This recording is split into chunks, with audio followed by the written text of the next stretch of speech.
Ya de regreso con la información y damos la bienvenida en el estudio de CIPSE Noticias más temprano al encargado de la presidencia de la Comisión de Derechos Humanos de Yucatán, Gustavo Arjona, para explicarnos qué son los derechos humanos. Muy buenos días, gracias por acompañarnos. Hola, ¿qué tal, Fátima? Buenos días. También saludamos a Ángel, por supuesto, que nos está ayudando con la interpretación en lengua de...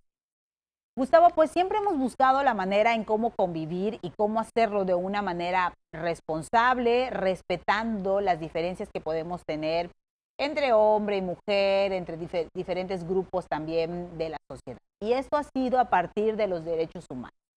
Un tema que sin lugar a dudas ya debiéramos de saber, pero todavía hay mucha tarea por hacer, ¿no? Claro, sí, o sea, creo que uno de los principales retos que hemos tenido, ahora sí que en este devenir de la historia, en lo que se refiere al reconocimiento y la garantía de los derechos humanos, pues ha sido, pues, pues de alguna manera sincrónico, ¿no?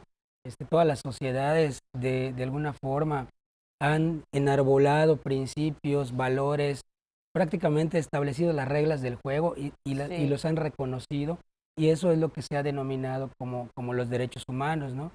Y al ser algo intangible y algo que de alguna forma ha sido definido por estipulación en normas jurídicas, pues sí conflictúa un poco a las personas el poder identificar los derechos, ¿no? Claro.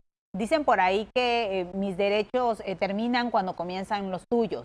Y esto creo que es bien importante el mencionar, pues, cuáles serían estos derechos que Ujú. tienes como individuo. Sí, así es, o sea, todo redunda en torno a la persona, ¿no? Y principalmente al reconocimiento de la dignidad. O sea, esta dignidad reconocida, pues de alguna forma se va nutriendo de libertades, de derechos, de prerrogativas, y precisamente como bien señalas, ¿no? Pues de alguna forma mi derecho termina hasta donde empieza el tuyo.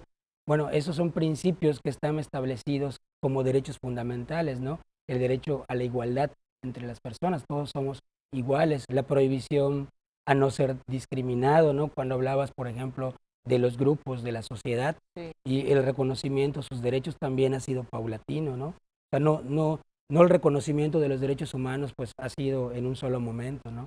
En varios países, pues ha evolucionado de manera diferente, ¿sí? Ahora que han entrado a juego pues otras ideologías también políticas, sociales, religiosas, esto ha sido también bien importante el poder pues acoplarnos, ¿no? Y respetar a las personas. Sí, así es. O sea, de alguna forma, pues los derechos fundamentales los encontramos en la Constitución y en los tratados, ¿no? Entonces, esto, pues, tiene una carga positiva, ¿no? El hecho de que esté reconocido por un Estado, por una nación, un derecho, pues de alguna forma, inclusive se le otorga mecanismos de tutela para que realmente sea garantizado, ¿no? Entonces, sin duda alguna, el hecho de que trasladen muchas partes del discurso político, de la estrategia que como gobierno quieran realizar inclusive un órgano internacional, pues esto sí se traslada a los derechos humanos, ¿no? Y van evolucionando, ¿no? Gustavo, ¿los derechos humanos se encuentran en una carta oficial? O sea, ¿hay algo que esté plasmado y que lo hagan legal con eso? Sí, bueno, a nivel nacional, pues tenemos en nuestra Constitución Federal una serie de derechos desplegados en un capítulo, en el título primero, que son los derechos fundamentales, ¿no? Y que están garantizados tanto en el sistema jurisdiccional como el no jurisdiccional, que es donde se encuentran las comisiones de derechos humanos, ¿no?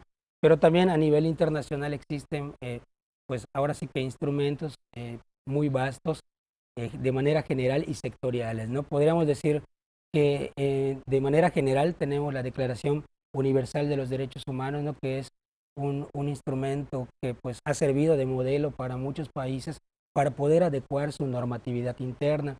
En el sistema interamericano, que es al que pertenecemos, pues tenemos la Convención Americana sobre los Derechos Humanos, lo que se le ha denominado, se conoce comúnmente como el Pacto de San José.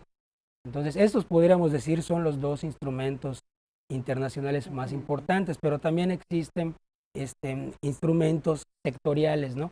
Que hablan sobre ciertos grupos, por ejemplo, las personas con discapacidad, los adultos mayores, las niñas, niños y adolescentes, ¿no?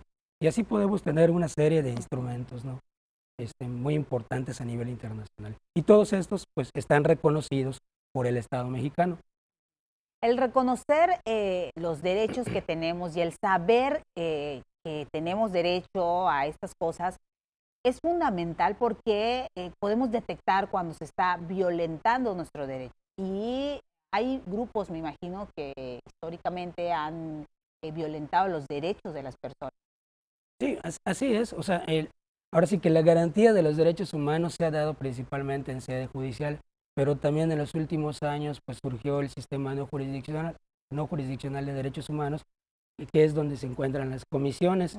Esto podríamos decir pues tiene un tiempo de 30 años atrás, cuando se van creando las primeras comisiones, y esto viene a abonar precisamente lo que tú dices, ¿no? Cuando se da una vulneración a un derecho humano, pues que de alguna forma no necesariamente están dentro de un proceso, ¿no? Puede ser una actuación de un elemento de seguridad, un acto administrativo, que no necesariamente encierra un proceso, ¿no? Porque para eso existe el juicio de amparo. Pues ahí entran lo que son las comisiones de derechos humanos, ¿no? Para ser, pues de alguna manera efectivo, ¿no? Para que el derecho humano sea efectivo, tiene que inclusive tener en el mismo ordenamiento jurídico un mecanismo de tutela, para que cuando éste sea vulnerado, pues otra vez exista una regularidad de los derechos humanos. Oye, Gustavo, y es que si a mí me sucede alguna situación donde yo piense que se está vulnerando alguno de los derechos, pero no esté muy segura, para eso está la Comisión de Derechos Humanos, en una orientación, en poder acompañar a la persona en este proceso de explicarle, bueno, si sucedió esto, qué puedo hacer, ¿no? Y cómo resolver.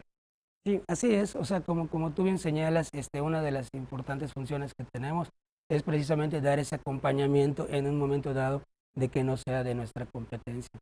Pero sí, por supuesto, en la comisión tenemos esa función de orientarlos y pues de alguna manera canalizarlos y resolver pues la vulneración que esté teniendo la persona. Gustavo, ¿algo más que desees compartir con nosotros en esta mañana?